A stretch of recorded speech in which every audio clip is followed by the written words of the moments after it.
In January of 2023, an American Air Force general named Mike Minahan wrote a memo to his fellow officers in the Air Mobility Command that almost immediately leaked to the public. The memo warned that the United States and China were marching full steam ahead towards fighting a cataclysmic war over Taiwan very soon, with Minahan himself writing that, "My gut tells me we will fight in 2025. And alarmingly, he has also been far from the only American military figure to voice these predictions of imminently impending war. Back in 2021, Philip Davidson, at the time a four-star admiral of the United States Navy and the commander of the U.S. Indo-Pacific Command, infamously predicted that war with China in the Taiwan Strait could end up coming by 2027, a prediction that he has continued to stick with ever since. This year in 2023, both the United States Secretary of State, Antony Blinken, and the chairman of the Joint Chiefs of Staff, General Mark Milley, have cautioned that while war with China is neither imminent nor inevitable, China is actively seeking to acquire the capability of militarily seizing the island by no later than 2027.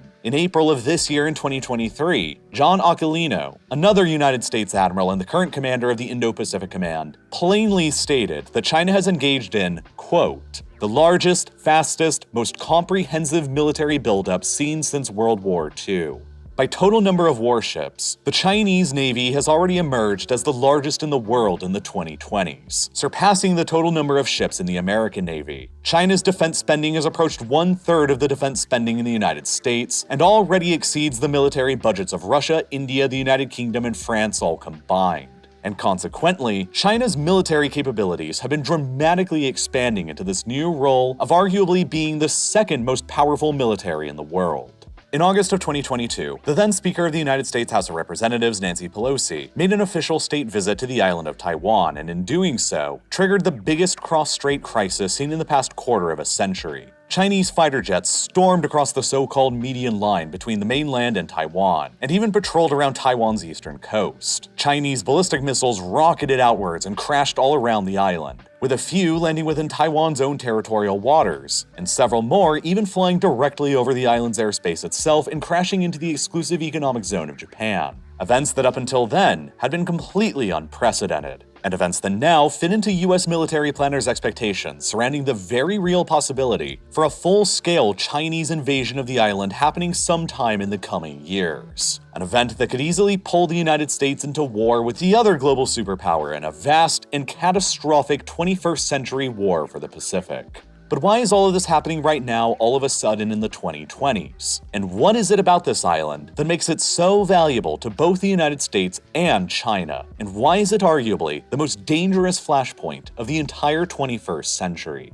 For starters, China has continually claimed Taiwan as a part of its country now for the past 3/4 of a century. You see, it's far more helpful to really think of China as the Communist People's Republic of China, or the PRC, and Taiwan as the continuation government of the old Republic of China, or the ROC. The two sides fought a brutal civil war against each other for the control of all of China across the early 20th century, culminating with the eventual victory of the PRC over the Chinese mainland and the ensuing retreat of the ROC to the island of Taiwan in 1949. An island that had been annexed by the Qing dynasty of China centuries previously in 1683, then conquered and annexed by Japan in 1895, and then returned back to the ROC after World War II in 1945. Now, although the ROC's total retreat to Taiwan in 1949 marked the end of the direct shooting between both sides in the Chinese Civil War, there has to date still never been a formal peace treaty ending the Chinese Civil War between them. And so in many ways, the Chinese Civil War between both sides has remained effectively on pause now for the 74 years of history that have followed ever since, making it, in a sense, one of the contemporary world's longest-lasting frozen conflicts. The PRC has continually over all this time asserted that it is the sole legitimate government of all of China, and that the island of Taiwan constitutes an inalienable part of that China. This is referred to as the One China policy, and it is why Beijing doesn't view Taiwan as an independent country, but as a core part of China that is currently in rebellion and being led by the rogue government of the ROC. It is why the PRC refuses to have diplomatic relations with any country that recognizes the ROC as the government of China over itself. And owing to the PRC's dramatically larger population, manufacturing, and economic base, the vast majority of the world's countries have long since abandoned their formal diplomatic relations with the ROC in favor of the PRC. As of 2023, only 13 countries in the world remain who maintain formal diplomatic relations with the ROC, and most of them are very tiny ones. The largest are Guatemala, Haiti, and Paraguay. Just since 2018, the PRC has successfully managed to convince Burkina Faso, El Salvador, the Solomon Islands, Kiribati, Nicaragua, and Honduras to be the most recent countries to formally abandon the ROC diplomatically. Conversely, of course, the ROC has always officially followed the One China policy as well. The ROC officially recognizes that Taiwan is also a core and inalienable part of China in addition to the mainland. They've just historically counter-insisted that they are the sole legitimate government of all of China and not the PRC, which means that they effectively view all of the mainland as a very large series of provinces in rebellion that are being led by the rogue government of the PRC. To a very large extent, though, much of the ROC's viewpoint on the One China policy is effectively political theater. The problem is that the ROC has to continue claiming to be the sole government of all of China, no matter how ridiculous the claim might appear, because if they ever stop claiming to be the sole government of a unified China and begin insisting on themselves being the government of only Taiwan, it could lead to the perception in Beijing that the ROC and Taiwan were abandoning the One China policy, and in so doing, effectively declaring formal independence from China, which would almost certainly immediately trigger a PRC military response to preserve the country's perceived territorial integrity. That is why the ROC has never, ever made any formal attempt to distance itself from the One China policy and seek out formal independence. And for decades, the PRC has been mostly attempting to bring Taiwan under its authority through diplomatic means. Chairman Mao once famously told then US President Richard Nixon back in 1972 that the PRC could wait 100 years before it took Taiwan. But now in 2023, little more than half a century later from those words, it appears that Beijing is indeed growing increasingly impatient with this long-desired objective. For 74 long years, ever since 1949, diplomacy and what Beijing refers to as peaceful reunification have not worked, and the status quo has remained. Now, the PRC's demographic and economic outlook beyond the 2020s look in doubt. Beijing knows that after 2030, its demographics and economy will begin getting worse and worse with every passing year, and so it knows that the option of taking Taiwan militarily through force will be easier within this decade than the next one while they are relatively stronger now. The PRC has made it abundantly clear that they have never and will never renounce the right to one day use force to bring Taiwan under its control. And in order to try and deny the PRC from ever being able to use that option of force, the United States and Taiwan alike have been increasingly preparing themselves across the Pacific for a war with the other rising global superpower that they do not want. Because if it happens, it will completely upend our entire world as we know it, and nothing you know will ever be the same again.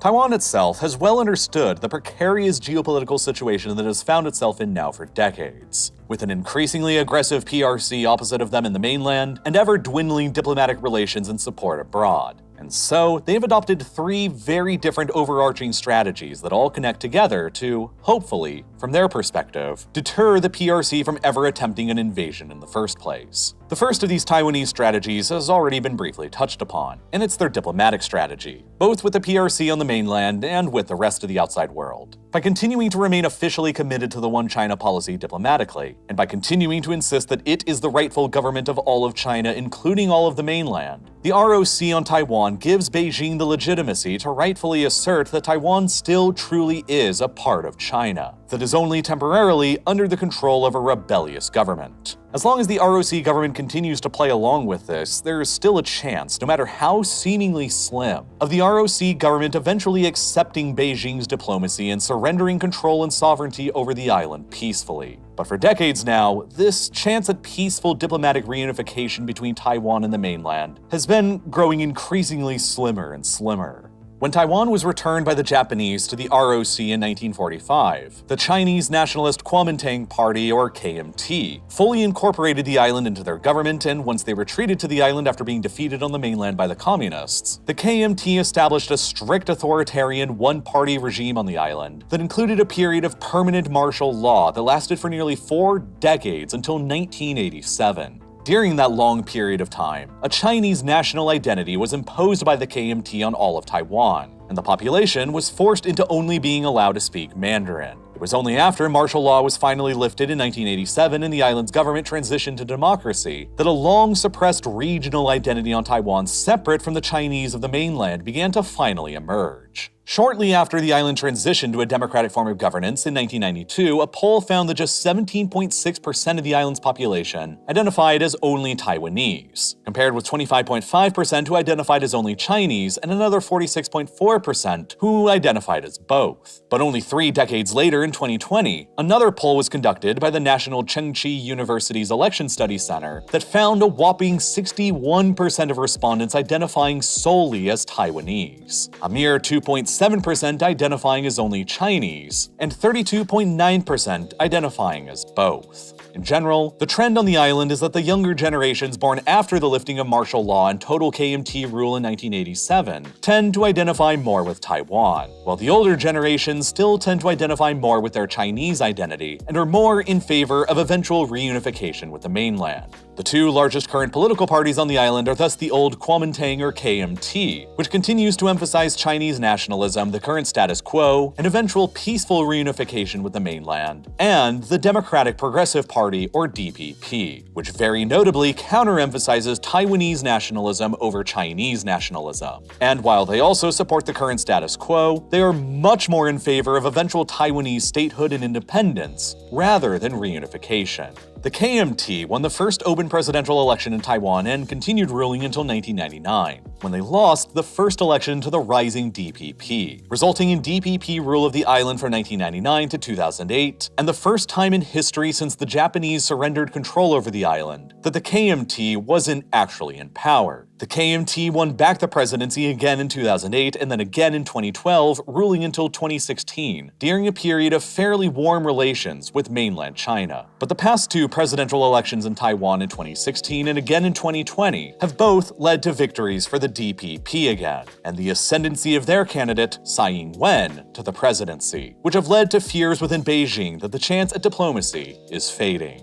To Beijing, the KMT is seen as the preferable party in Taiwan to have power because, at least to an extent, they remain committed to working out reunification with the mainland eventually under some terms. Since the DPP is more affiliated with Taiwanese nationalism and eventual Taiwanese independence and statehood, though, Beijing is openly and staunchly opposed to them. It is why, with the DPP in power, Beijing has been far more ferociously opposed to any perceived attempt within Taiwan to gain greater international recognition as a separate state, which is partially why Nancy Pelosi's visit to the island in August of 2022 triggered such a massively harsh response, as at the time she was second in line of succession to the US presidency. Her visit represented the highest-ranking US official to visit the island since the then Speaker Newt Gingrich visited 25 years previously, back in 1997. But Gingrich's visit was back when the more pro-reunification KMT was still in power in Taiwan. Pelosi's visit came with the more pro-independence DPP in power. Her visit thus sent a clear message to Beijing, and it is why the PRC denounced the trip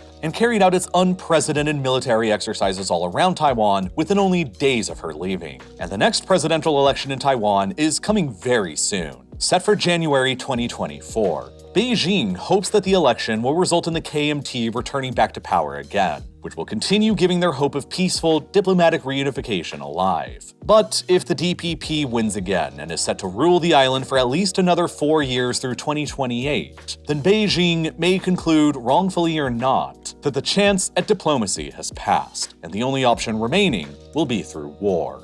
Therefore, Taiwan's second strategy at deterring a Chinese invasion has everything to do with economics. Without any diplomatic support from the outside world that really matters, with the loss of Japan, Australia, and most of Europe in the 1970s, and even the loss of American recognition in 1979, Taiwan had to get creative with providing an incentive for outside powers to actually care enough about it to intervene on its behalf if the day ever came that China finally decided to invade. The United States intervened against Saddam Hussein's invasion of Kuwait in 1991, largely over concerns about how much of the global supply of oil would fall into Saddam's hands if they sat back and did nothing. But unlike Kuwait, Taiwan has virtually zero natural resources to make any outside powers care enough about who actually controls it. The island has virtually no oil, no coal, and no gas, and for decades the island's people were relatively poor, with a nominal GDP per capita estimated by the IMF at about a par with the Iranians as recently as 1989. But something that Taiwan did have was incredibly ingenuitive thinkers and forward-looking planners who crafted one of the most masterful economic defense strategies that the world has ever seen anyway. Who would end up needing natural resources to make the outside world care if you could just create your own artificial resources to make them care instead?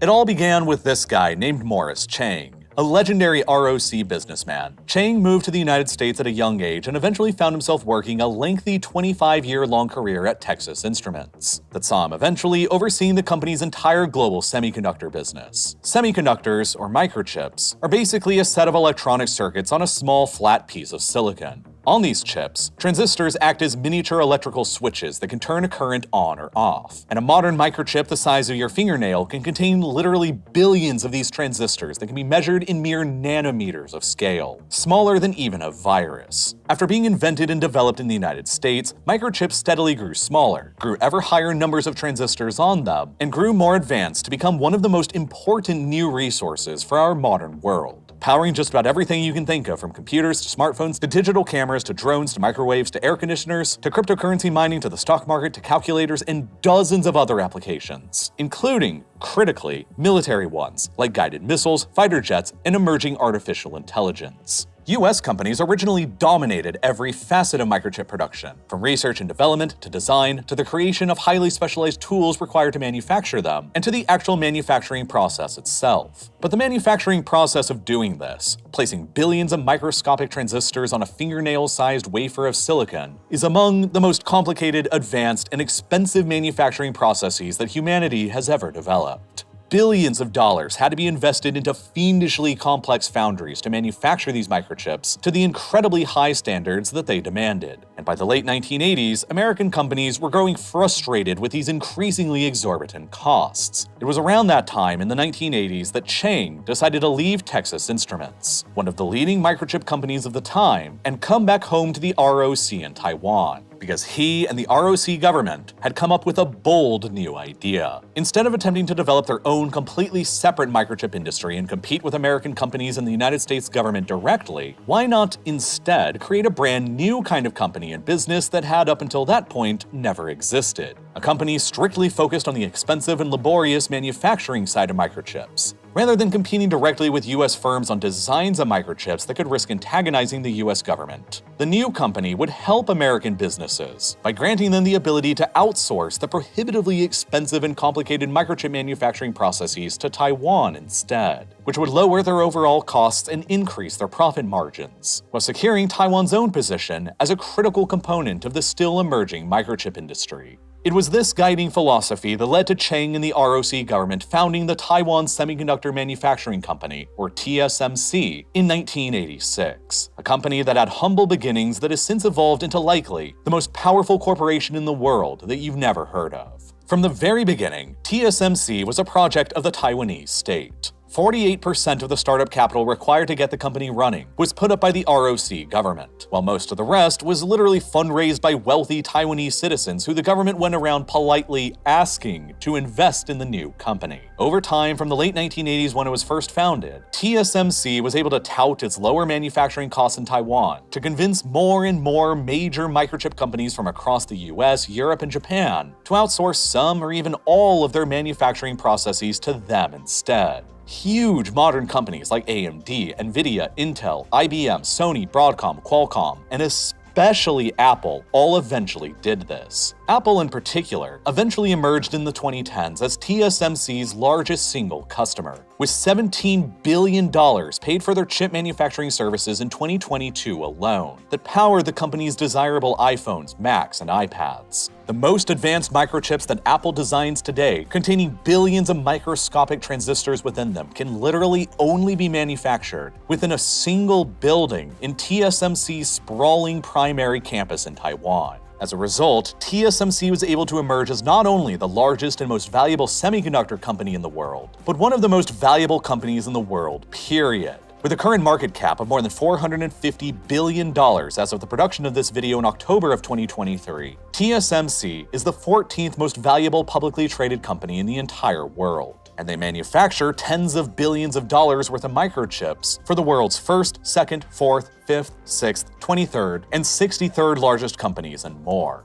This is why, when including TSMC and all the other microchip foundries on the island owned by other companies, Taiwan collectively manufactures about 68% of all the microchips that are made in the world today. And even more crucially, they manufacture more than 90% of the world's most cutting-edge chips. Tiny but powerful chips that have billions of microscopic transistors that are 5 nanometers in size or smaller, approaching the widths of human DNA strands that are used for emerging quantum computing and artificial intelligence applications. Together, microchip manufacturing from TSMC and the other companies represents around 15% of Taiwan's total GDP today. And the industry raked in revenues of more than $175 billion in 2022 alone. In nominal terms, Taiwan's microchip manufacturing industry is these days larger than the entire economy of Kenya, a country with more than 53 million people. It is the industry that has most propelled Taiwan into being nearly a top 20 global economy in its own right. And it is what makes Taiwan's continued security absolutely vital to the interests of people from all around the world. The United States Department of Defense recently commissioned a study that found any disruption to Taiwan's microchip industry through either a Chinese blockade or invasion scenario would generate an estimated $2.5 trillion in losses per year to the worldwide economy. To put that financial devastation into more perspective, that amount of estimated losses per year is greater than the economies of Ukraine and Russia combined.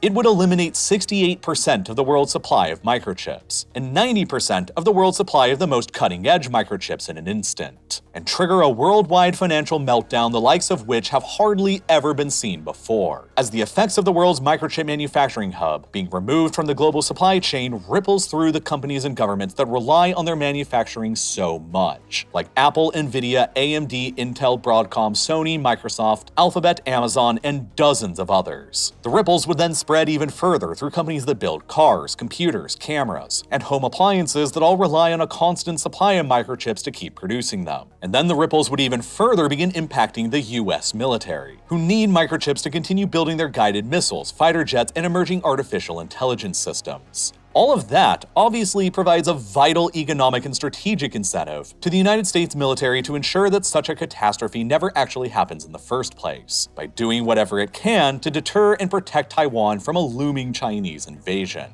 Thus, the island's massive microchip industry is often referred to as Taiwan's Silicon Shield. The theory of the shield goes that the outside powers who have come to rely on Taiwan's microchip foundries so much, like the US, the EU, and Japan, will all be heavily financially incentivized to protecting those foundries from any attack coming from China, and thus be highly incentivized to defend Taiwan's sovereignty as well, even if it comes to fighting a war for it. But keeping third parties incentivized to defend Taiwan is only half of the Silicon Shield's protection strategy. The other half is that it simultaneously deters China from ever launching an offensive attack in the first place. Because, just like the United States, China's own technology sector has also grown to become highly dependent on Taiwan's chip foundries. Despite pouring billions of dollars into developing their own microchip industry, China has so far not been capable of producing a genuine competitor. Despite having previously set a target of achieving 70% self-sufficiency in microchip production by 2025, China, as of 2023, reportedly only has a self-sufficiency closer to a paltry 16%.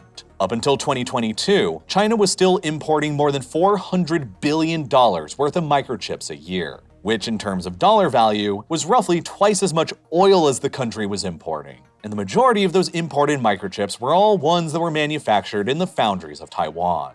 Would China actually risk an invasion of the island that could see Taiwan's chip foundries that they so depend upon get destroyed in the process, either by the fighting itself or through intentional self-sabotage on the part of the Taiwanese? Moreover, even if China were somehow successful in seizing the island and all the chip foundries intact, would the foundries even be of any use to them afterward? In order to properly function, Taiwan's chip foundries rely on a complicated supply chain of tens of thousands of experienced Taiwanese workers, along with designs and equipment from the United States, Japan, and the Netherlands, who would most likely just cut it all off and leave China to figure out how to keep running everything on their own. To an extent, this does likely serve as a major economic deterrent to China from invading the island until they can become more self-sufficient in their own chip manufacturing. Because if they do invade before they're more self-sufficient, their economy will immediately take a major hit, and their imports of microchips they need for pretty much everything, including for their military, will all come to a crashing halt. The big question, though, is how much does China and Xi Jinping actually care about, and factor that into their calculus? Would that be enough all on its own to avert a Chinese invasion if Taiwan suddenly declared its independence? Would China instead decide that a more short-term hit to its economy would be worth sacrificing for the long-term goal of controlling Taiwan? And would it actually be enough to get the United States to risk going to war with China over? To many leaders in Taiwan, it appears that the United States has been consistently making moves in the 2020s to erode Taiwan's silicon shield away, in order to give itself more flexibility in deciding when, or even if, to intervene on Taiwan's behalf during a potential invasion scenario. After the US passed the CHIPS and Science Act in 2022, the Biden administration agreed to provide $52 billion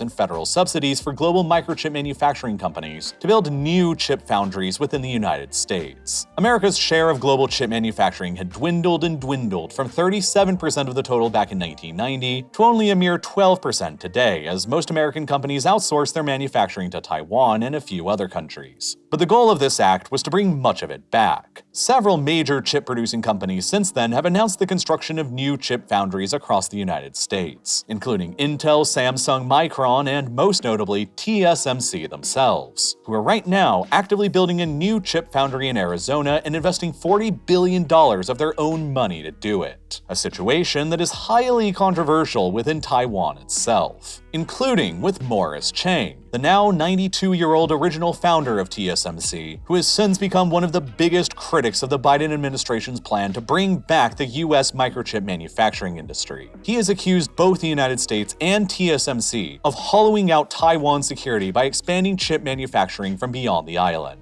While Taiwan's economy minister has also since declared that, quote, Taiwan's key position in semiconductors will not be shaken.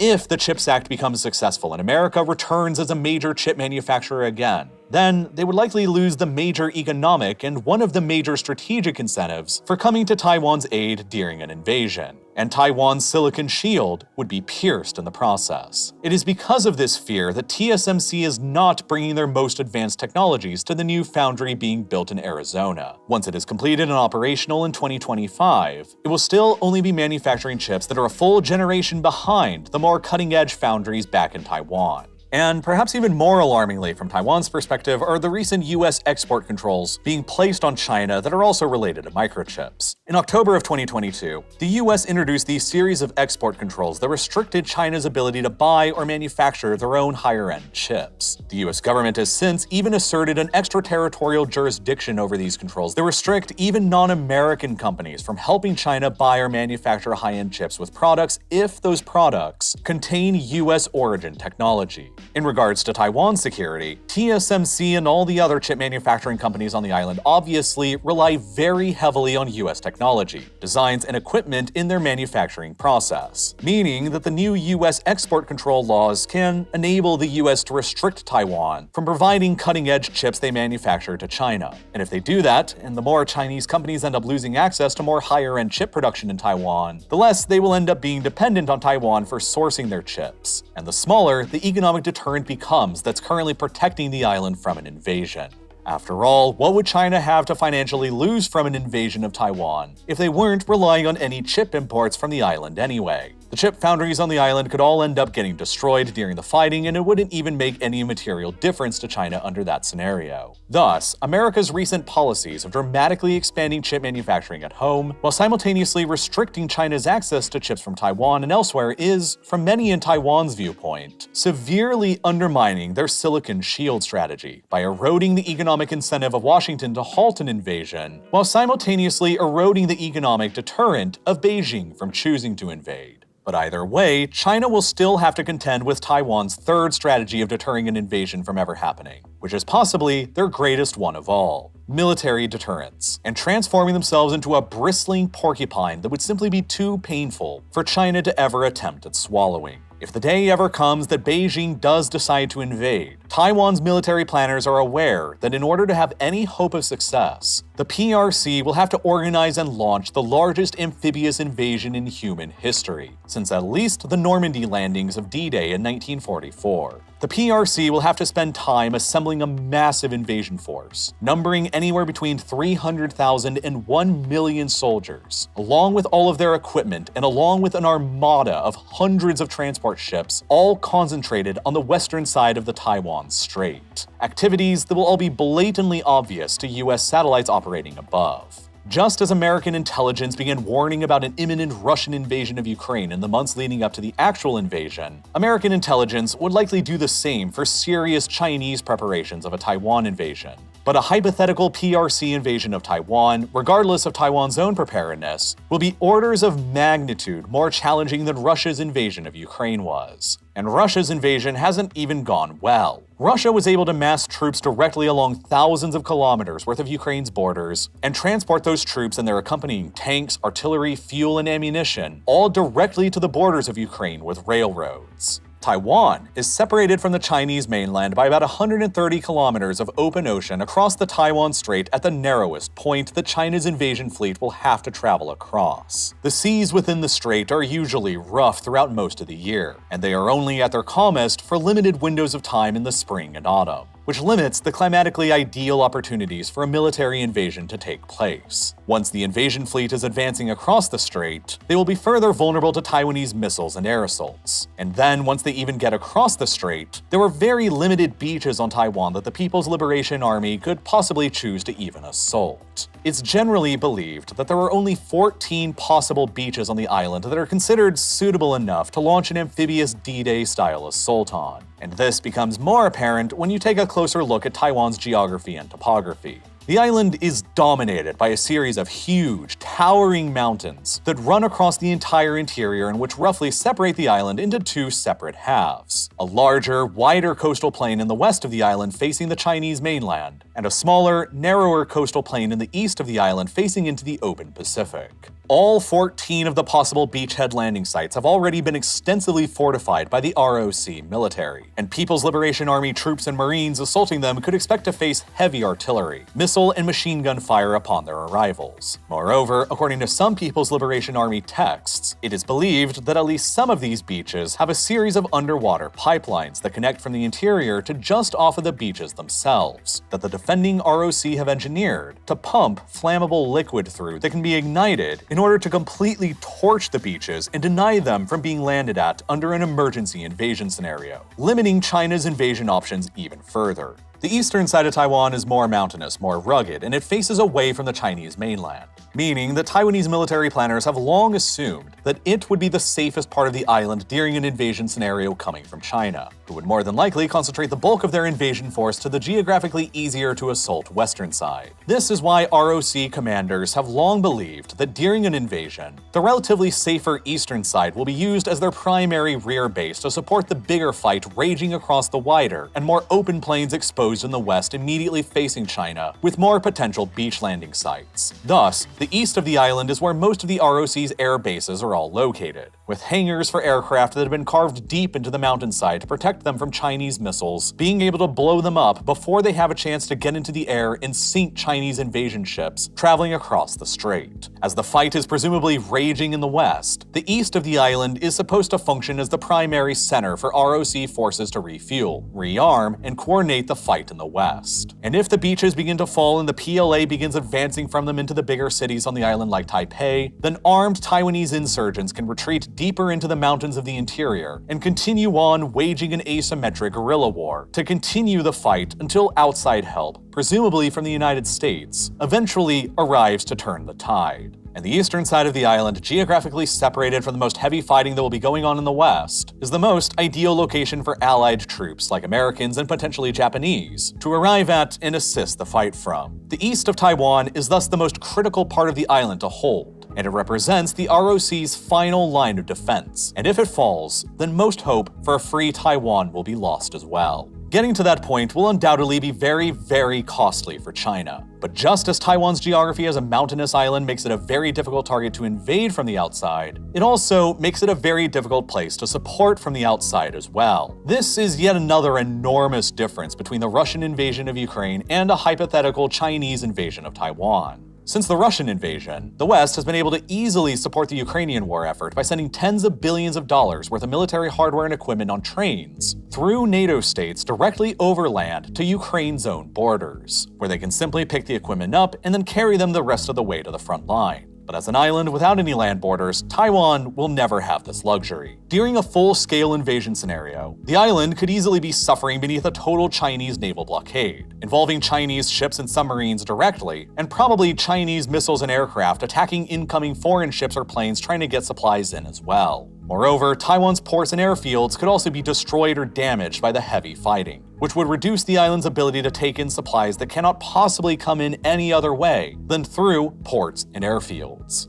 Getting the required military hardware into Taiwan after the invasion has already happened could prove to simply be too late. And so the island is attempting to get everything in that it needs now. As the war in Ukraine has evolved with time, Ukraine's greatest successes at defeating the Russians have been shown through asymmetric military capabilities. Small groups of Ukrainian fighters armed with drones and portable anti-tank and anti-air weapons have proven to be highly capable of pushing back against larger, more well-armed Russian forces with heavier weapons. At the same time, large-scale conventional Ukrainian counteroffensives using heavy equipment like tanks and artillery have proven to be less successful. Based on this experience, Taiwan's military planners are wanting more smaller weapons like drones and easily portable anti-ship, anti-air, and anti-tank weapons that individual soldiers can carry with them, like the Stinger, the Javelin, and the NLAW. Battle-tested against a conventionally superior opponent in Ukraine, these smaller weapon systems also provide another military purpose to benefit Taiwan. They don't make it appear that Taiwan is arming itself too aggressively.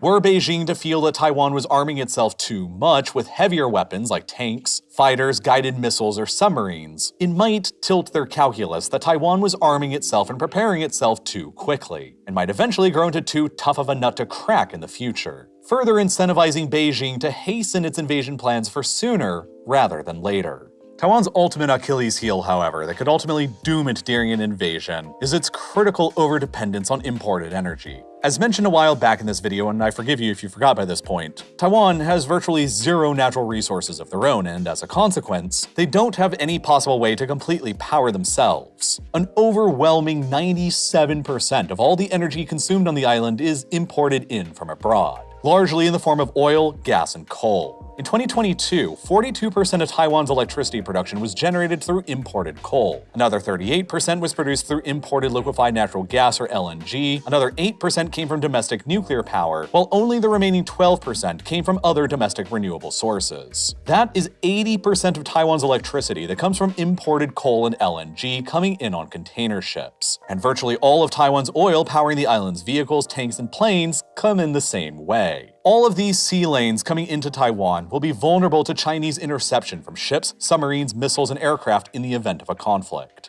And even worse, the Taiwanese government is artificially removing even more of its domestic energy inputs because, just as Germany did following the 2011 Fukushima nuclear power plant disaster in Japan, Taiwan pledged to phase out all of their own nuclear power plants as well by no later than 2025. There is an argument that nuclear power plants are vulnerabilities during wartime, as has been showcased by the Zaporizhzhia nuclear power plant in Ukraine that has frequently been feared to be on the brink of a meltdown almost ever since the Russians invaded the country. Active nuclear power plants in Taiwan under attack during an invasion scenario could prove to be similar vulnerabilities, and potentially disasters waiting to happen. But at the same time, once nuclear power is fully phased out on the island soon, the 8% share of the island's electricity that was being generated by nuclear will have to be replaced by either increasing maritime imports of coal and LNG, which will be further vulnerable during an invasion scenario, or increase domestically produced renewables like wind. Adding offshore wind farms around Taiwan are an option, but they pose challenges to national security as well. The windiest locations around Taiwan are a small section of ocean just to the south of the island or within the Taiwan Strait itself, facing the Chinese mainland. Wind farms built here are ideal from a wind potential perspective, but are terrible from a national security perspective, as Chinese ballistic missiles could destroy the wind turbines rising above the sea, while Chinese submarines could sever their transmission cables carrying electricity back to the Taiwanese mainland. This means that Taiwan won't really have any easy solutions to its energy problem in the event of a blockade or a war, short of outside international support. It has been estimated that Taiwan only has enough stockpiles of coal to last for 39 days, and only enough natural gas to last for 11 days. If the island comes under a Chinese blockade, Taiwan's ability to power itself will run out extremely quickly, which is very bad news for Taiwan's incredibly valuable microchip manufacturing industry. Taiwan's giant corporation, TSMC, the masters of global chip manufacturing, currently all on its own, consumes more than 6% of all of Taiwan's energy. And as the company continues to reinvest into itself and pursue even more advanced chip manufacturing capabilities to maintain Taiwan's silicon shield, its share of Taiwan's energy consumption is only expected to continue growing.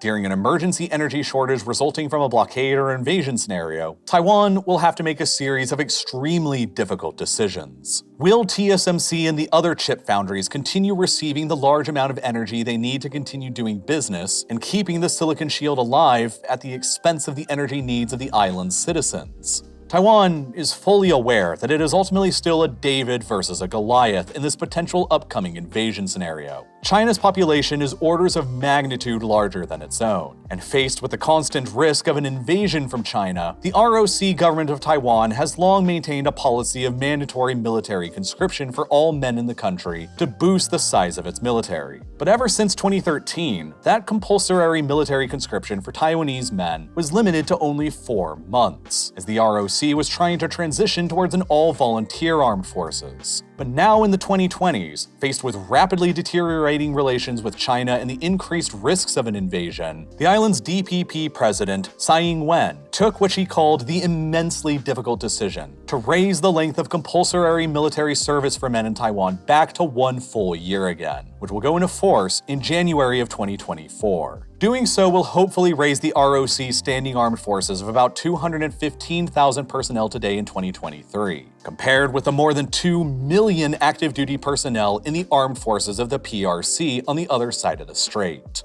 If the day ever comes when China's invasion fleet launches outward, then the ROC also has about another 2.3 million men in its reserves that it can summon up after ordering a general mobilization. But that still might not be enough to fully withstand the entire fury of the massive PRC and the People's Liberation Army Navy, which in terms of total numbers of ships is the largest fleet in the world now. Taiwan's planners know that outside help will be needed for their best chance at surviving the onslaught. But if it doesn't end up coming for whatever reason or arrives too late, then Taiwan does have an insane, last-ditch ace up their sleeve to pull from to try and fully deter China from ever invading on their own.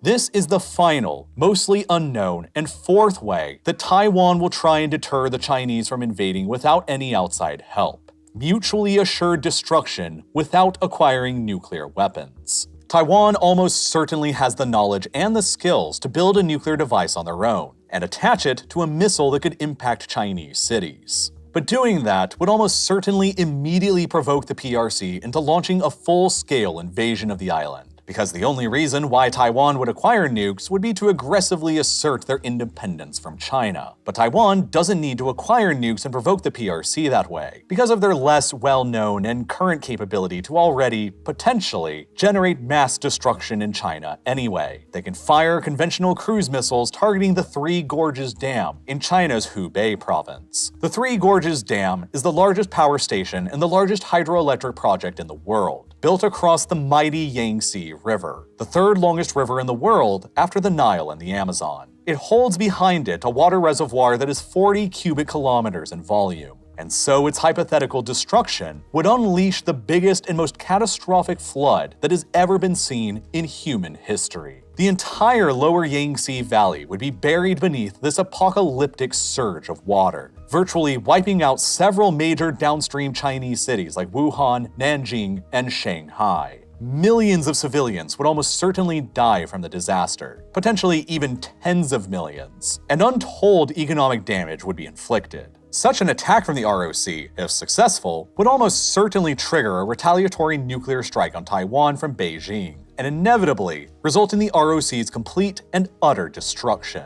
It is a completely unhinged, insane plan that is not even official policy in Taiwan at all. But it has still been discussed amongst many of Taiwan's military planners, as a way to ensure mutually assured destruction with the PRC without taking the more provocative step of acquiring nuclear weapons. To those Taiwanese military planners, the goal is to never use this option in the first place, but to threaten it against China as a credible capability and deterrent to dissuade China from ever attempting an invasion. But it's also not even really clear if it would actually work. Taiwan would likely only have limited numbers of cruise missiles to spare during a wartime scenario, and fewer still that would have the range to penetrate more than 1,200 kilometers away, deep into the center of China to strike the dam. The missiles would have to deal with the PRC's air defenses all along the way, and even more air defenses that would likely be placed immediately around the dam itself. And some analysts think that mere cruise missiles could do nothing to actually destroy the Three Gorges Dam, which is essentially just a mountain of concrete. Even hundreds of cruise missiles striking the dam might not end up being enough to actually destroy it, and cause the apocalyptic flood downstream. But it doesn't even really have to work. Even if there is just the remotest chance that it might work, it's a fear that the PRC's military planners still have to think about and prepare for when considering an invasion of Taiwan.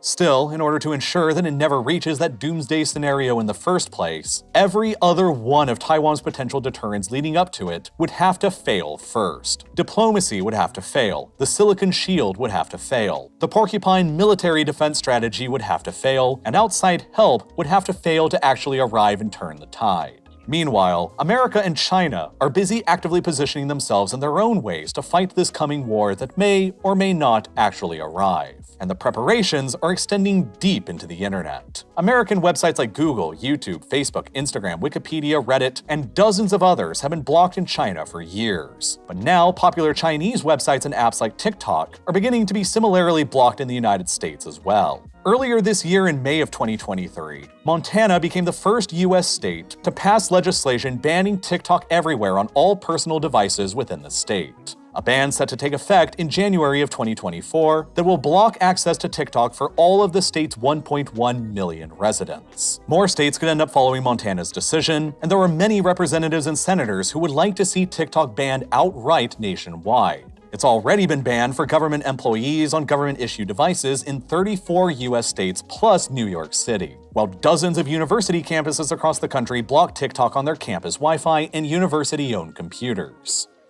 The internet should be exactly the same no matter where you are, but that's simply not the case, even if you're living in a place like the US, Europe, Canada, or Australia. Pretty much everywhere, there's an increasing number of censorship firewalls, legislation like in Montana, limiting where you can access what, and different versions of websites with different prices depending on the country or the state you're in. This is most apparent when it comes to booking flights, hotels, and holidays. Companies will use cookies to adapt their services offered to you, like increasing the prices for things when you return to their website in the hope that you'll impulsively make a purchase out of fear of the price rising again. Sometimes, airlines and hotels will offer cheaper ticket prices to people in their own home country, while alternatively, they may also spike prices if interest from the same country suddenly increases all at once, like during specific holidays in the US or UK that aren't holidays somewhere else. Companies will also adjust their prices based on the user's country because they assume that someone from a wealthier country like the US, UK, or Canada will be able to afford to pay higher prices. And this is where using a VPN like today's sponsor NordVPN can come in handy, and literally save you thousands in airfare tickets and holiday bookings. Once you've signed up for a subscription and installed the NordVPN app on your device and launched it, you can securely connect your device to a router in a different country and browse through holiday service providers and jot down their prices. Then, you clean out your browser's cache to prevent those same service providers from identifying you as a returning customer, and then you connect to a different country's server and check out the holiday service providers again and compare prices. Here are 3 different examples showing 3 different holidays booked from the United States with the US prices shown in this column, and then the prices for the exact same holidays booked with a VPN through servers in Italy and the UK shown in this column, worth hundreds of dollars in savings. This is my own favorite way to use a VPN to save money on trips and vacations, but they have tons of other uses and purposes as well. From circumventing website or app blockers like Montana's TikTok ban legislation, to entertainment benefits like being able to unlock the streaming libraries available in other countries, and so much more. And NordVPN gives you the best possible experience, which is why I'd absolutely recommend you give them a try, especially considering the incredible deal that they're offering right now. It's completely risk-free with Nord's 30-day money-back guarantee, and for a limited time when you use my link, nordvpn.com/reallifelore, any 2-year plan you sign up for will also include 4 extra months. And you'll be greatly helping to support RealLifeLore while you're at it. So click the button here on screen right now, or follow the link down below in the description to sign up. And as always, thank you so much for watching.